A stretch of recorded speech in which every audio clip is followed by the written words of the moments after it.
Hello दोस्तों, हम पहुंच चुके हैं पचमढ़ी के फेमस हांडी खो पर। ये लगभग 300 मीटर गहरी घाटी है। इसका नाम हांडी खो इसलिए पड़ा है क्योंकि ये हांडी यानी बर्तन की शेप जैसी दिखती है। यहाँ का नेचुरल व्यू बहुत ही जबरदस्त और ब्यूटीफुल है।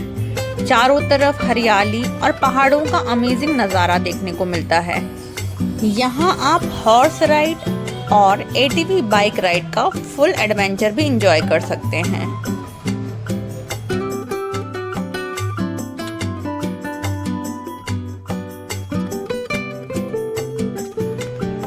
तो चलिए दोस्तों, अब हम चलते हैं एटीवी राइड और हॉर्स राइड का मजा लेने।